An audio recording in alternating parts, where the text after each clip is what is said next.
Yeah, no, Alrighty, I pressed record here. We were chatting a bit before, so I gotta work on. I gotta get a bit I gotta get some more graphics. I gotta hire a graphic team, but it's all good. So and I gotta learn how to edit, but sometimes that's how it is. But I'm joined by Jonathan Mathis out of California, and it's a pleasure to meet you, and known as a sports judge on Facebook as well, as I see. So yeah, you do have some. I love your posts. They get me thinking. You made the comment, the post about Powell, and it brought me back to the Raptors in 2019 and their run, and how we played a pivotal role. So just love that, and again, great to meet you in person and all that fun stuff through Zoom.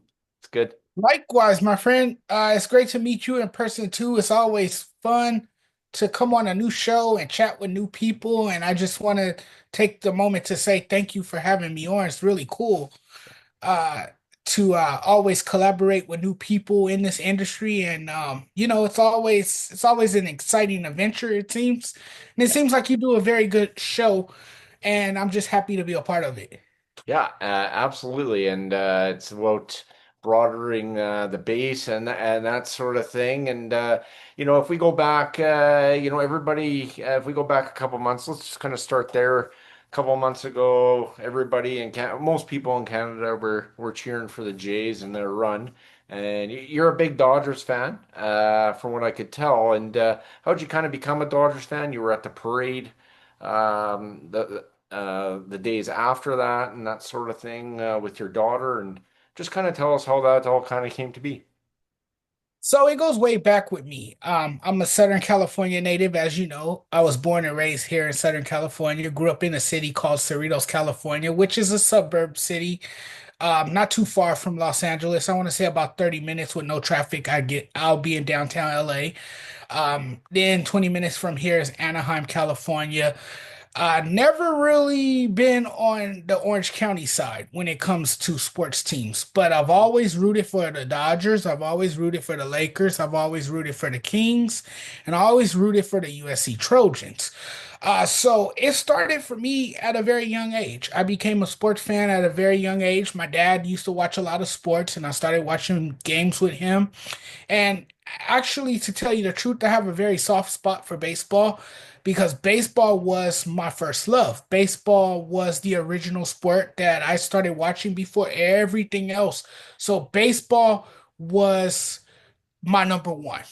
And I think it will always be my first love. So growing up in the late 80s, early 90s, the Dodgers weren't really that great of a team, but they were the baseball team here in Los Angeles. So you either loved them or hate them. And I Mhm. loved them because, I've always believed that if you are from somewhere, you root for the home team. And so Right. I've always been an all LA sports guy. And that's how that came to be. And so when they won last year, if you remember, they won in 2020. A lot of people said that didn't really count because obviously it was a abbreviated season, and you know, I still say it counts. I mean, to me, that was the hardest one to win. But because it was in the middle of a pandemic, we didn't get a parade. We got robbed of a parade. So last year was my opportunity to experience my first ever championship parade because I missed out on the Lakers once. When the Lakers had their big celebrations, that was during my high school days. So the parade would be scheduled in the middle of the week, and mom was like, "No, you're not skipping school for that. Sorry." So I missed out on those parades. So this was my chance as a young adult, well, an older adult now, you can say, this was my real opportunity to get a chance to experience a parade. And I got that opportunity because in 2020 we didn't get a parade Right. because of the pandemic. So 2024 was my first ever parade. And then I promised myself, I said, you know what? If they win back to back, this year, I'm going to try to get tickets into the stadium to be there for the rally. and I'm gonna do it with my daughter. It's gonna be a dad and daughter moment for sure. And so my wish came true. The Dodgers won the World Series, and we lucked up on getting the tickets because we got on the phone right away, and you know we were ready to get those tickets. And thanks to my fiance, because she the one that really got on the phone, Yeah. and then I got on the phone as well, trying to see if I could get through. And she lucked up getting through for us. And we purchased the tickets, and then it was just me and my daughter, and that was quite a day. Yeah, totally right. Because I mean, the Dodgers prior to 2020, yeah, they had their series versus the Astros in 2017. But prior to that, I mean, you're looking at the Kirk Gibson home run of 88, um, that sort of thing. So, I mean, everybody thinks the Dodgers dominate. And yeah, they just signed a closer from the Mets. But I don't think they win as much as people think. Maybe I'm a bit off with that. I don't know. Yeah, well, you look back at the World Series, right? They could have played a lot better.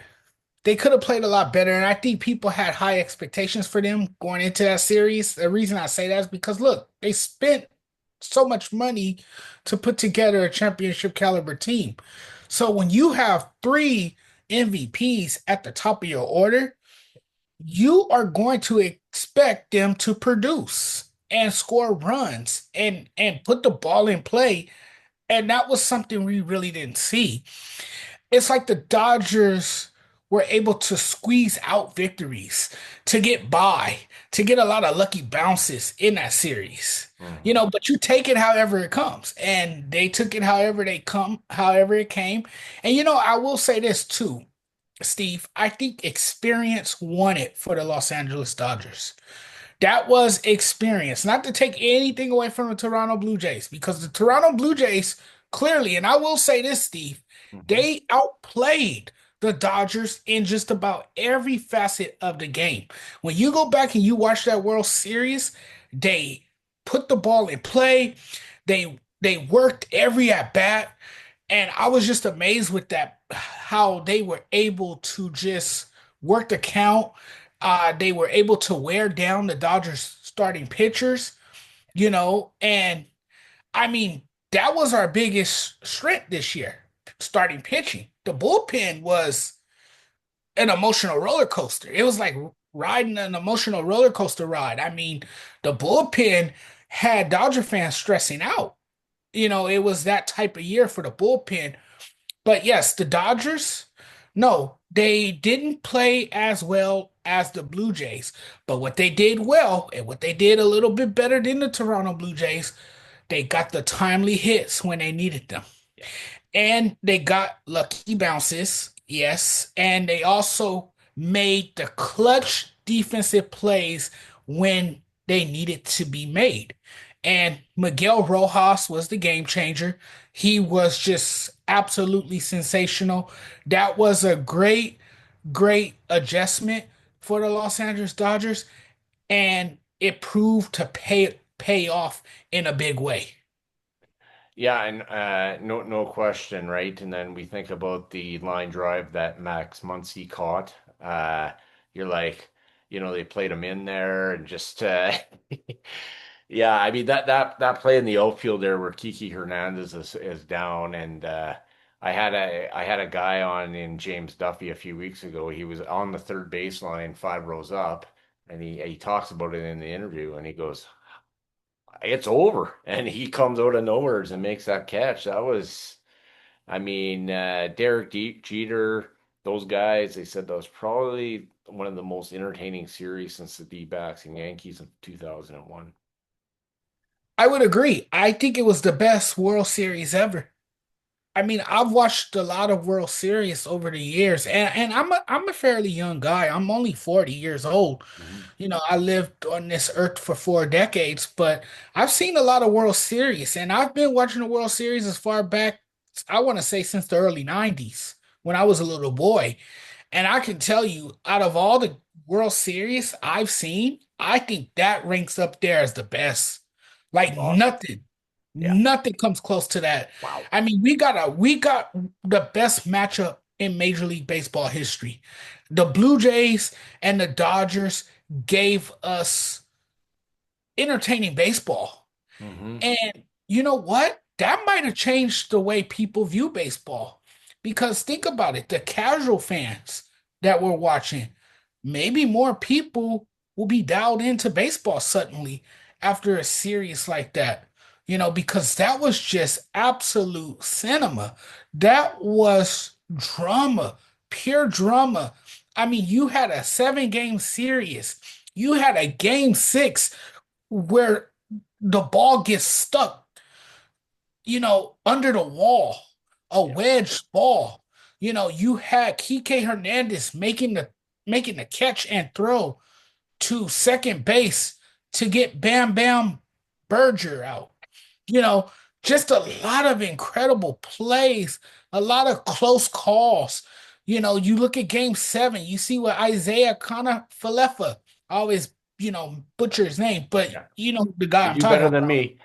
Right. Okay. So look, a lot of people said, hey, if they sent him earlier, he would have won the game for the Blue Jays.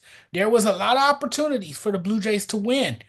And it was like, man, it was that close. But man, what a hell of a series. I mean, not to top that. And after, let me tell you this, after that series ended, I had so much withdrawal. It's not even Yeah. funny, Hmm.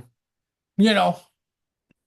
No, I hear you because I told my non-sports neighbor down the street. I said, my son and I, we invested our whole October into the Jays. Like it was like, okay, well, I guess there's a hockey game on. I guess we'll try to watch that because it was like it started literally on that last weekend of of the regular season when they're playing Tampa. The Yankees are playing Baltimore. I'm at a family wedding. My 8-year-old son's giving me updates on the way back. I mean, all right, okay, they've won now. Okay, they get the bye, and then they play the Yankees, and this Trey Scavenge kid. I mean, it was just for me, it replicated a lot of when I was 12 and 13 years old when they won those World Series, and it's definitely got again, as you say, the casual baseball fan talking, no doubt. I mean, we see it here in Canada where they move hockey games up. The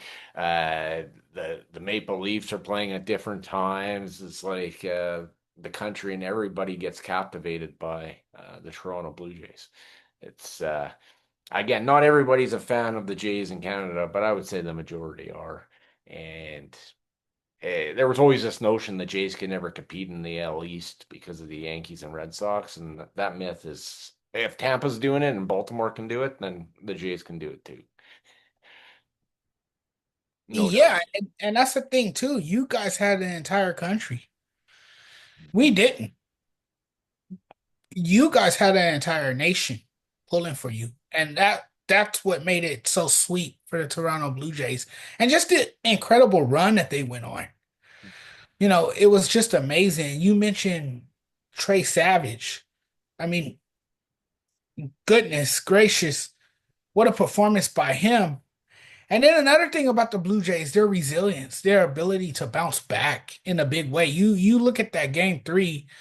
Man, I thought that was just a gut punch for them. I didn't think they would recover from that. And then what happens the next day? They bounce back. They win the game. It was just incredible stuff from a baseball team that put up a great fight, that gave the Dodgers everything they had and just played to the final out and just kept trying to chip away and chip away and chip away. And again, in the end, they just couldn't get those timely hits and they couldn't outperform the Dodgers because the Dodgers got those timely hits and the Dodgers, made more plays than them. Hmm. And that was the huge difference. Yeah, no doubt, right? And I mean the Dodgers too. Their journey. I mean, going to play the Phillies, had a few comeback wins there. we know how they won the series with the pitcher kind of throwing. I don't know where he was throwing the ball to. And then that Milwaukee series, you talk about that bullpen. It was shaky in some of those games. I know it was I think it was a 5-game series, but it was yeah, that bullpen, as you say, it's probably nerve-wracking for you. Yes, the bullpen was very nerve-wracking for me. Roki Sasaki was good in that role in high leverage situations, and then he started to struggle against the Toronto Blue Jays. You kind of saw him laboring a bit, uh, wasn't able to get the outs, was struggling with his command out there. I don't know if it was jitters or probably first time nerves, being in that situation, being in a big moment like that on a big stage. And Hmm. the Toronto Blue Jays, they were just um a a team that just know how to hit. Yeah. Again, they wear you down. They wear you down. That's what they did with Sasaki. Sasaki was executing his pitches.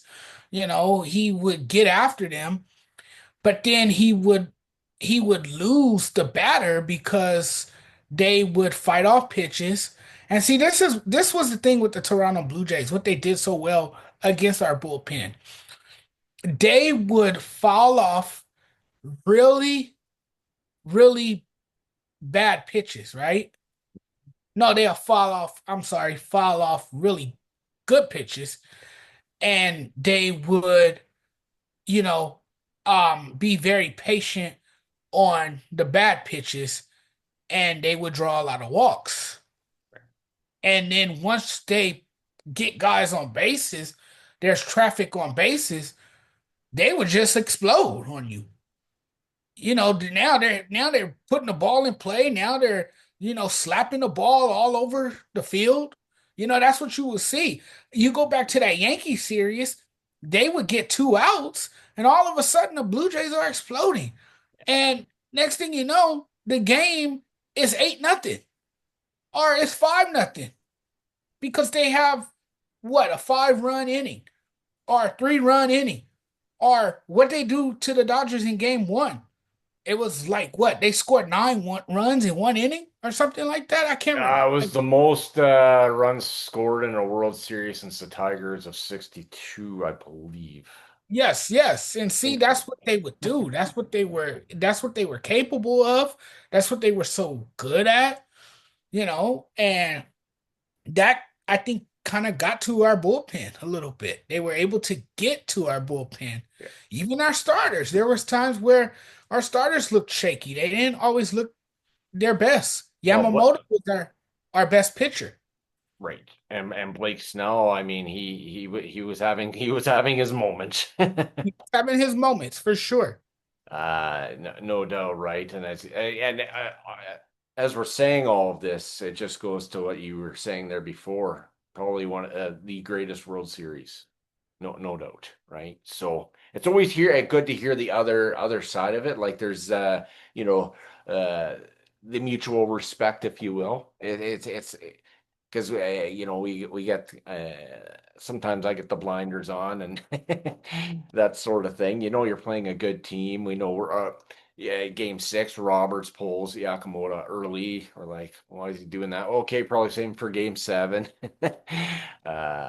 It's the equivalent of him maybe stealing the base in 2004 versus the Yankees, that type of move. It's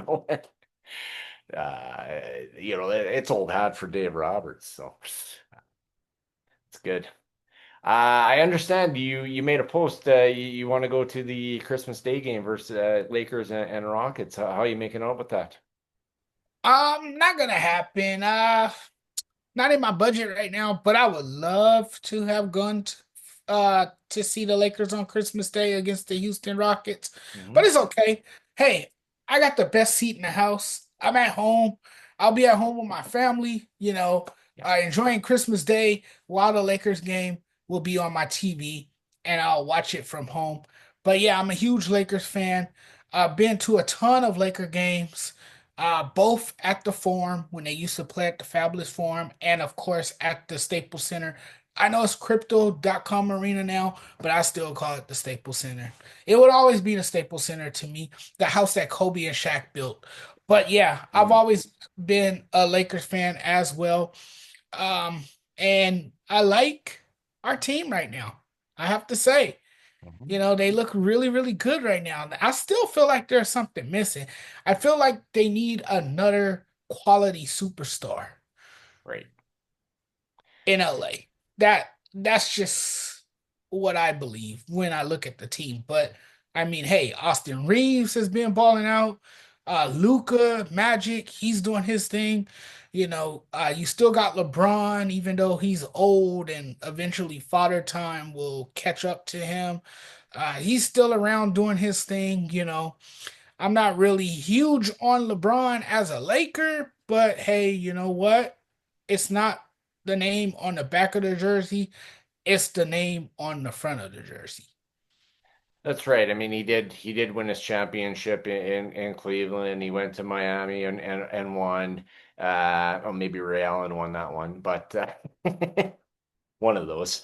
But are there memorable games? What are some of the most memorable games that you've witnessed in person?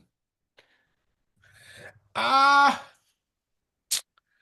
I don't know. Most of them came in the late 90s. I I want to say the Lakers Seahawks, Supersonics in 96. I think that's the year we played them in the playoffs.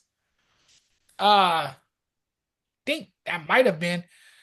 It's been so long. But I got more memories watching them from TV, to be honest with you, because I can't really pinpoint to a game For sure. that I saw in person that was more memorable, Right. but I can tell you a lot of games to me that are memorable. One of my favorite Laker games of all time would have to be game one of the NBA Finals 2009 when Kobe just completely went ballistic on the Orlando Magic. Um, he had his game face. He was frowning. This guy was just completely locked in, couldn't be stopped. He was a Hmm. scoring assassin, just absolutely an unstoppable force that night. That's one of my most memorable moments. Another one, obviously, him scoring 81 against your Toronto Raptors, of course. That was a big night for me. I think that was one of the coolest moments in Lakers history, no doubt. And I would have to say 2000 game 7 against the Portland Trailblazers, the Western Conference Finals. We were down 14 in that game and I want to say I think I was 14 years old. Yeah, if I you're was 40 14 now, years then old. yeah, that makes yeah. Yes. And so that's when, Kobe threw it up to Shaq and Shaq dunked it. It was like Kobe to Shaq. Man, what a comeback that was. I mean, that was an amazing game. We beat Portland, who at that time I did not like Portland at all. I couldn't stand Portland Scottie Pippen. I liked him with the Bulls, but I did not like him. I did not like him at all with the Portland Trailblazers. So that was another memorable moment for me.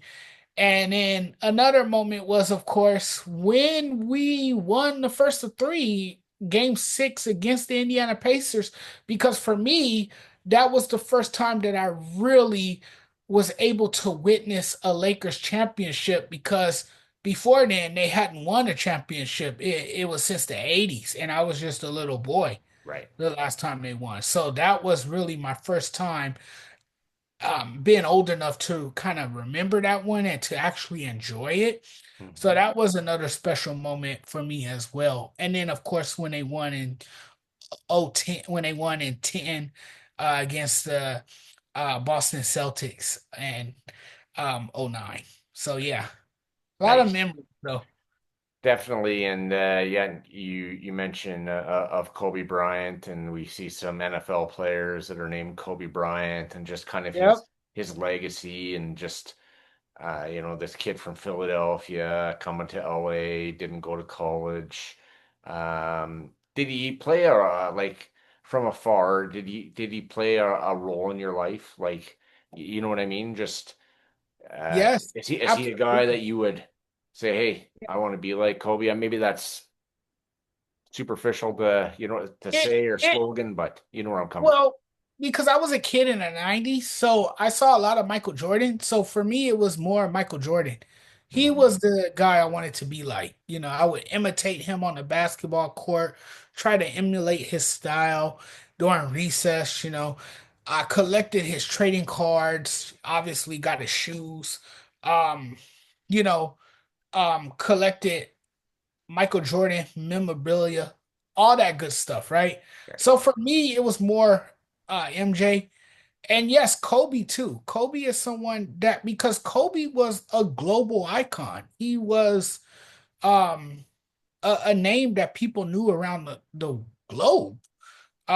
So Kobe, yes, he had a huge impact on my life as well as Michael Jordan. So when Kobe passed away, it was surreal. It was very, very hard for me.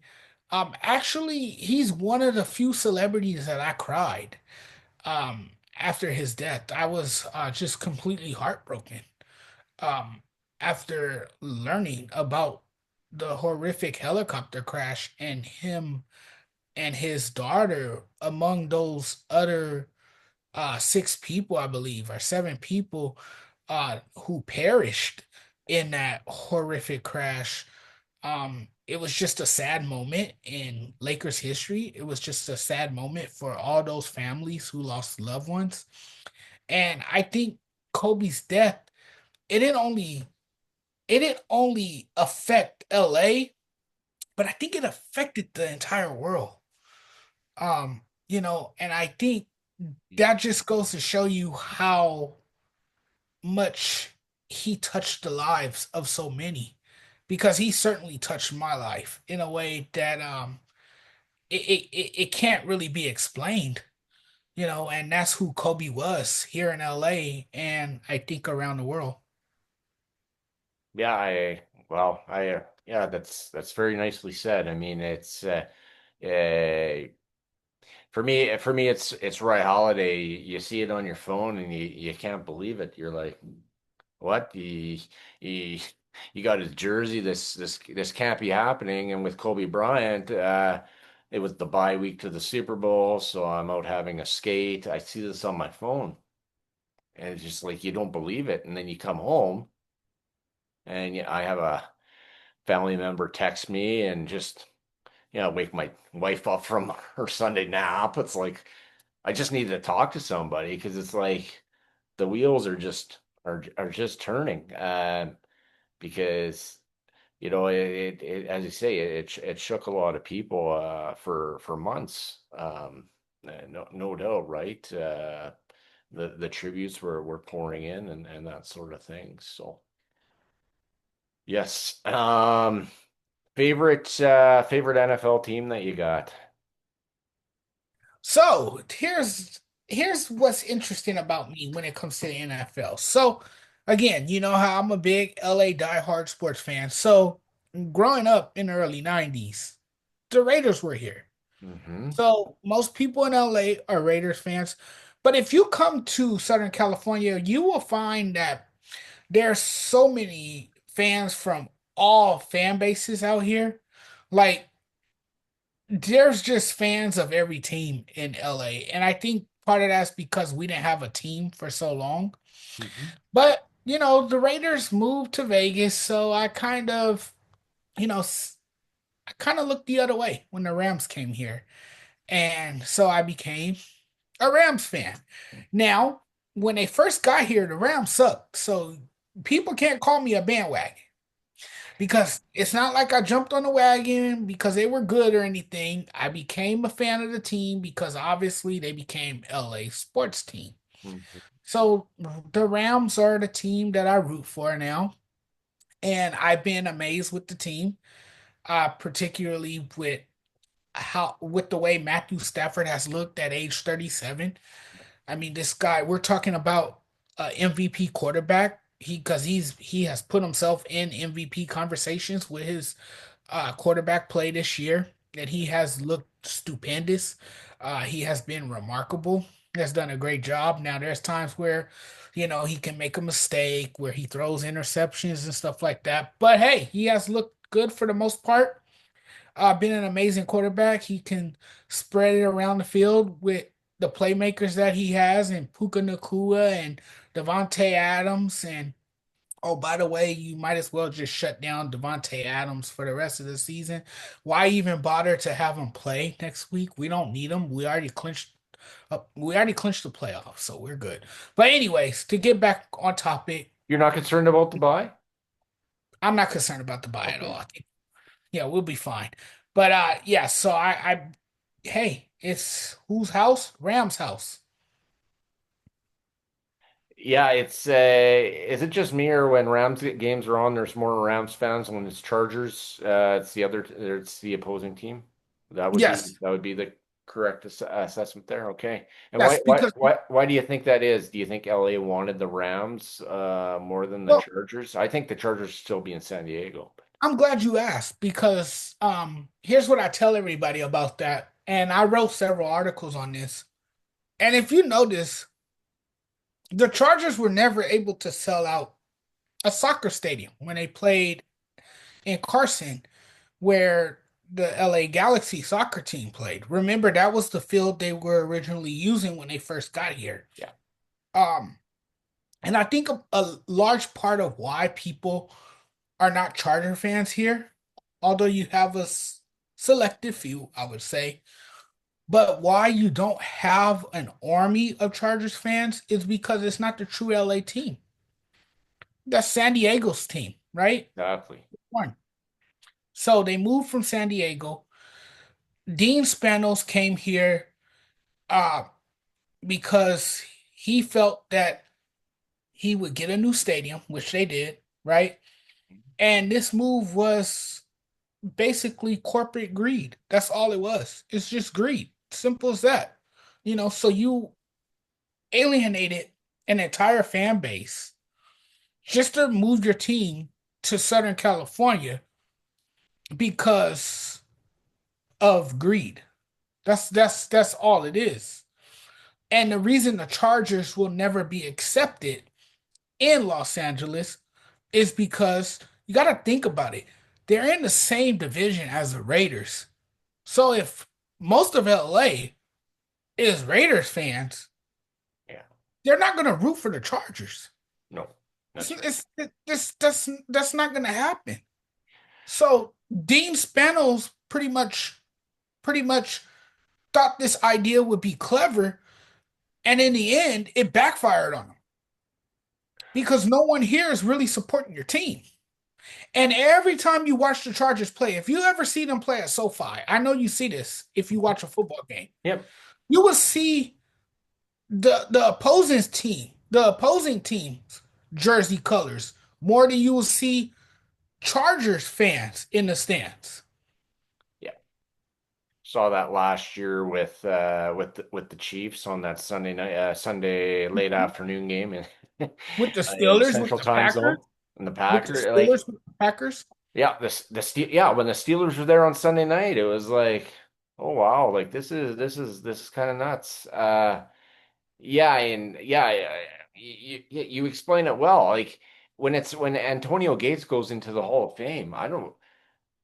It's almost like he doesn't even want to say the word San Diego. It's like when Orlando Pace goes into the Hall of Fame, he was like, oh, he was scared to say St. Louis.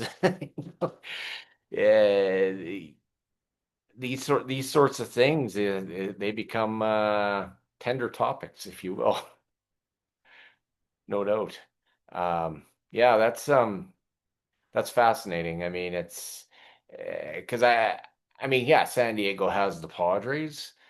But I can't help to think about the Chargers when they had that 14-2 season and they got beat by the Patriots on divisional weekend. Like that was the team with Schottenheimer. They were gonna go and win that Super Bowl, and it just didn't happen. And um, you can go all the way back to maybe Super Bowl 29 when they played the 49ers, Dean Means, that sort of thing. What do you see, how do you see the longevity of the Chargers in LA? Do you think that's uh, a sustainable product, if you will?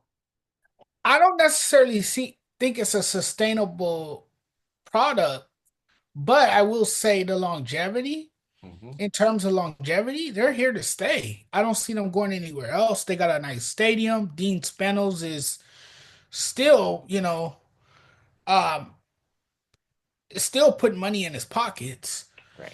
you know. And here's another thing too, Steve. Hmm.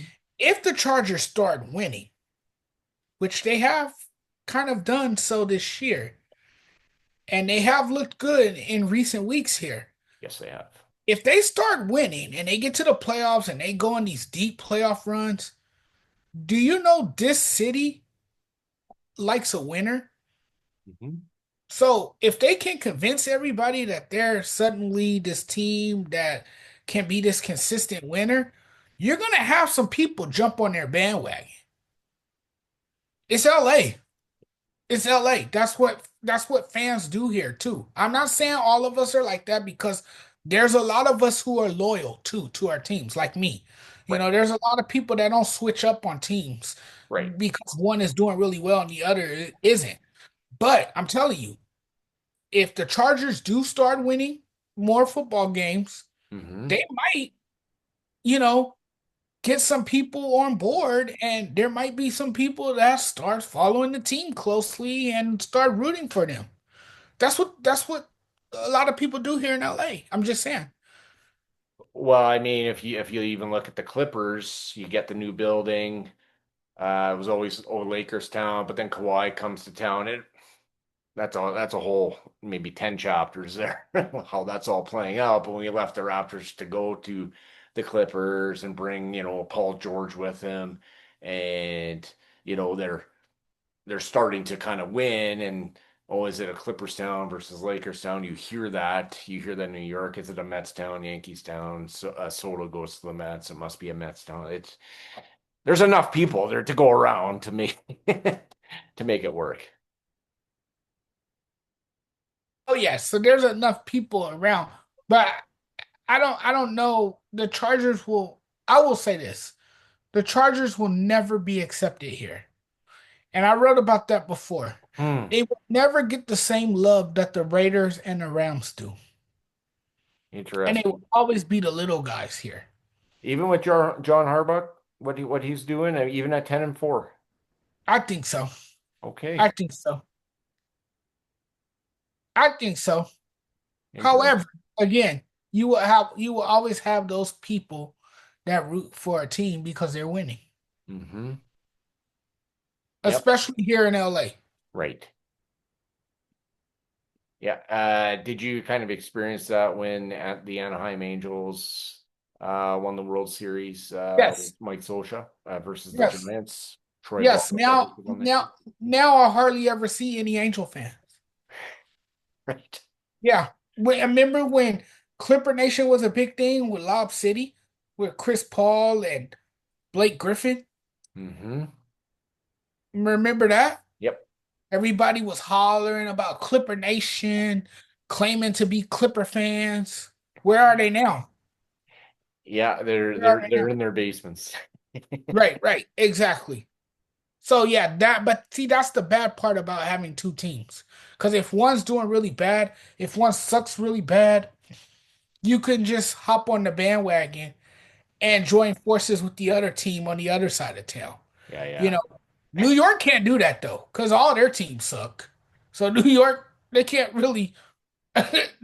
They have two teams like LA too. They have a big market as well, and but they can't.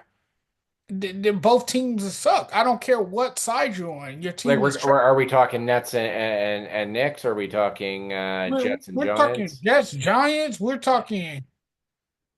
The Mets looked pretty bad last year. They make the playoffs. The Yankees got to the playoffs, but then they got smoked by the Blue Jays. Yeah. So Yeah, I mean, there's not a lot of if you take the baseball or the football comparison, I'm not sure what the Giants are doing. They've had their moments. They could have won the Denver game. They could have won they could have won the Bears game this year. The Jets are the Jets. You know it's bad when super fans are like, I'm not renewing my tickets anymore. I can't take this. Fireman Ed's leaving at halftime. Uh, it's they haven't been the same since Vinny Testaverde blew out his Achilles. I kid a bit, but I do think some of those things kind of mar a franchise. I mean, the Giants have had success, beat the Patriots Super Bowl 42 and all that fun stuff, but um, yeah, the Jets you have to go back to Super Bowl 3 with Joe Namath, so it's long. yeah, talk about a tortured fan base. There it is, New York Jets fans. Man, I feel sorry for them, low key. I really do because, man, you know, a couple years ago we were saying like, wow, the Jets can really be something. They can be somebody, and then we look at them, man, they look good on paper, and we're like, nope. When we see them in action, nope, Nope. still the same Jets team, just like past years, and everybody on the local radio station in New York, they're frustrated as hell with the team. They're ready to give up on the team. They're calling for everybody to be fired.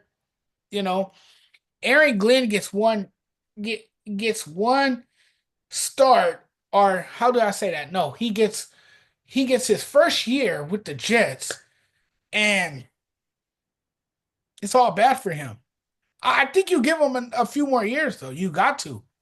Well, he is signed through 2029.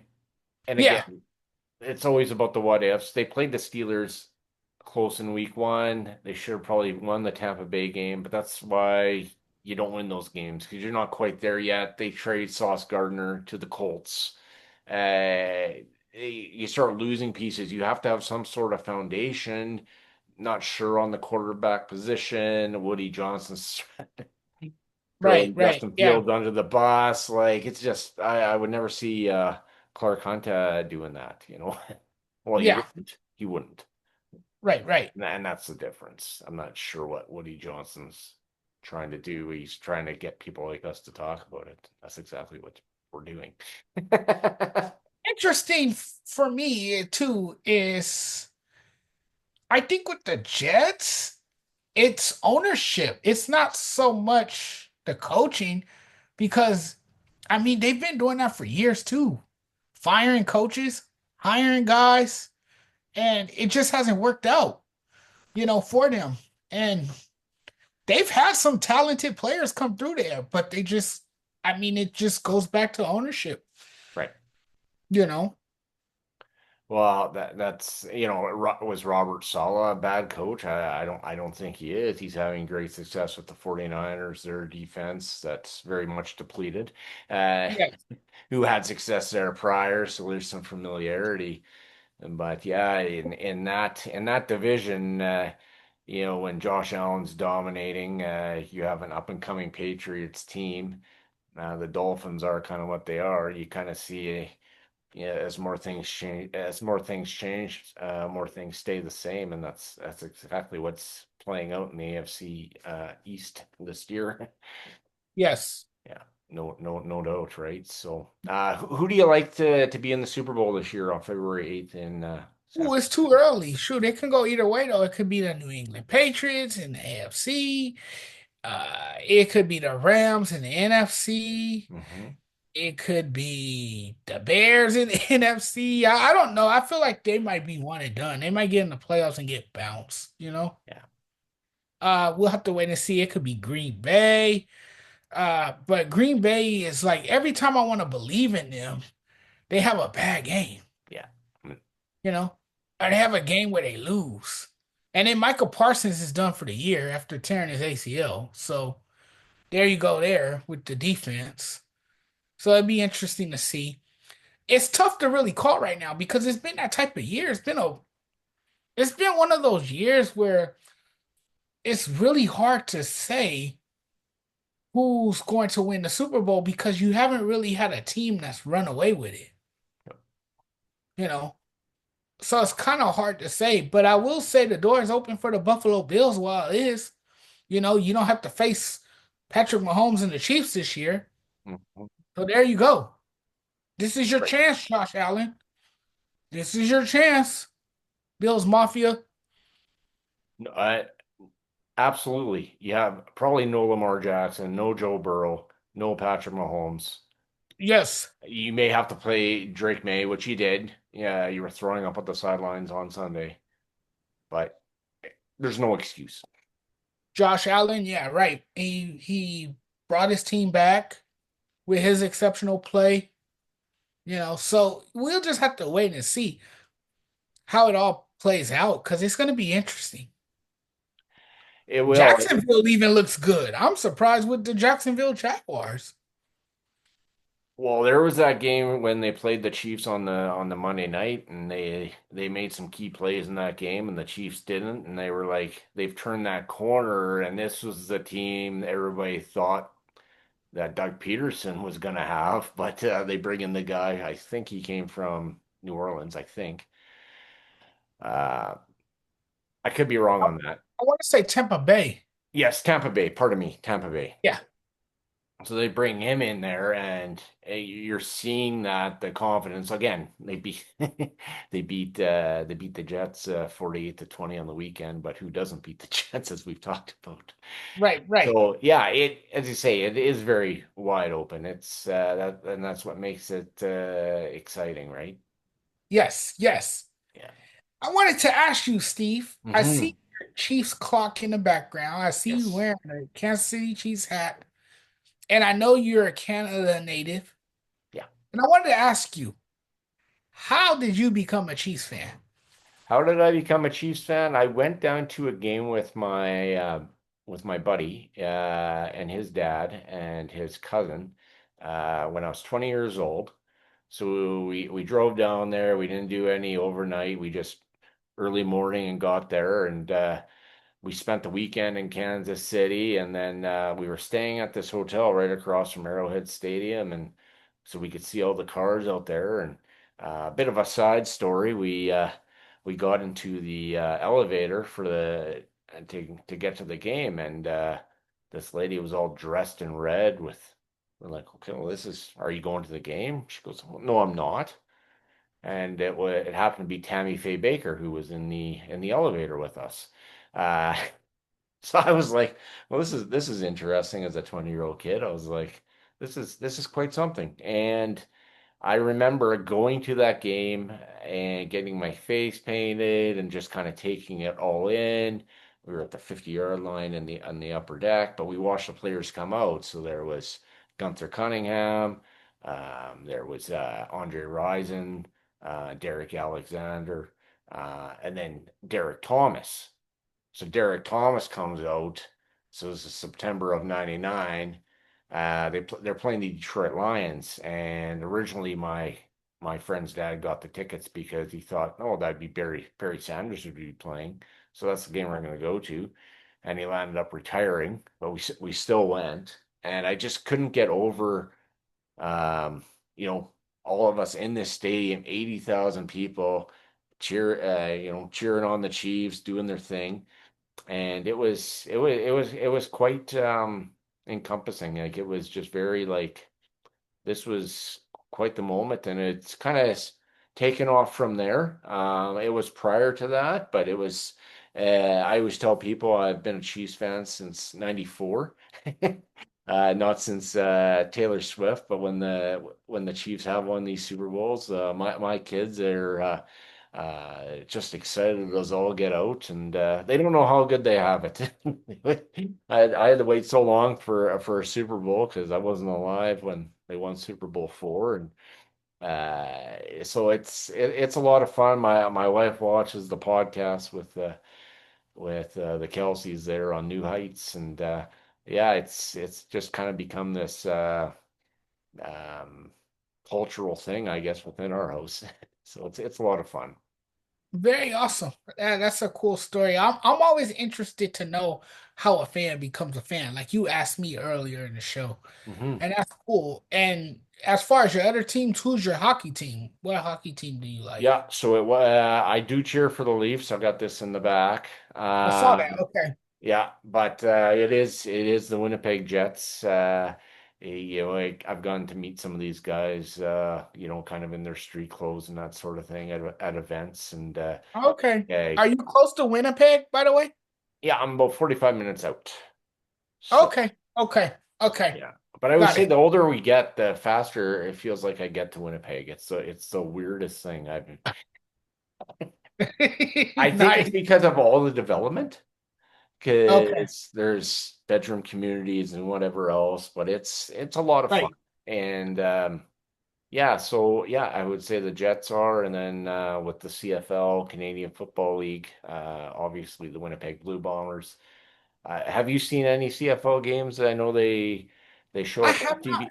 CBS Sports Network. That's Yeah, where. I have not seen any CFL. I should check it out, huh? Okay. I saw an NFL meme on they said that the Dolphins were turning into a CFL team last night, and I kind of chuckled. I was like, really? Oh, that's kind of funny. Uh, That would be disrespectful to the CFL. right. And I people could say it's a develop. The guy I had on this morning, he says, the CFL is a developmental league. He's covered the league, and like there are good athletes in the CFL. There are. It's not because they couldn't make the NFL. They're still good athletes. That's how I view it. But I chuckled at that meme. Just saying. I bet you did. I bet you did. Yeah. So how far are you from Kansas City? Yeah, about 11 and a half. 11 and a half hours. Okay. So, yeah, we left at 11 o'clock, and through all our stops, we got to the hotel at around noon. Okay. Uh, and it's funny because you say, okay, I'm in Sioux City for breakfast. And then you get in the car, you think you're close. And then you get to Omaha, you're like, okay. And then, okay, what's St. Joseph's? Okay, okay, now we're settling in. And then once we got there, it was a hoot. We did the whole stadium tour. Um, Nice. it was a lot of fun a couple of years ago to do that and take that all in, and you're just again enamored with it. And uh, in the warm-ups too, there's people saying, "Oh, I think Taylor Swift's in the crowd," or I think her plane landed. It's like- Oh and this wow. was this was a few this was a few weeks prior because it was that Bears game where she first came to that game. She first came to Arrowhead. So this is all fresh. This is like a baker's dozen and a bake like this is like fresh news, right? Right, right. So Like a uh, fresh dozen of donuts in the morning. right, and in that respect, I can't believe we ever actually down there in a year they won the Super Bowl. A team that beat Miami at home and then won a crazy game because Tyler Bass couldn't hit the field goal, and then win a crazy game in Baltimore with Snead's punch out. And it's just that journey. Again, you feel kind of exhausted by the end. I didn't even put the video up on Facebook. I mean, my daughter comes down, we're high. It's pretty wild. So yeah. I'm rambling on here, but those are, yeah, again, that's what makes sports sports, but sports is community and relationship. At the end Yes. of the day, that's what I felt. So, Yes. yeah. I couldn't agree more. Mhm. Well, we've almost come to the end of our hour here, but as I always say to everybody, there can always be a part two or three, whatever. But Jonathan, it's been awesome to have you on and telling about your experiences and how you became a fan and all that fun stuff. I do really appreciate it, and keep doing what you're doing too. Oh, thank you. Likewise, Yeah, Steve. I really appreciate you for having me on, man. yeah, It was fun to take a moment to have this conversation with you. I've always I, I always look forward to having these type of discussions with different podcasts, different podcasters and Hmm. people that's in the same industry as you, or people who are aspired um to do the same things that you do. So it was great to be on the show tonight. And Steve, thanks for having me again. And I want to say to you, keep going, my friend, and keep doing your thing and stay in touch with me as well. Yeah, no doubt. Yeah, we'll definitely be in touch, and I hear it's 100 days till first pitch. So It I saw is. that meme. That's actually nuts. But Yeah. we look forward to that, and you have yourself a great Merry Christmas and enjoy the Lakers and Rockets on Christmas Day. You too. Happy holidays to you and your wonderful family. Thank And you. you guys be safe out there. Thanks for having me. Yeah, thank you. All right, take All right. care. Good Take night, care, my everyone. friend.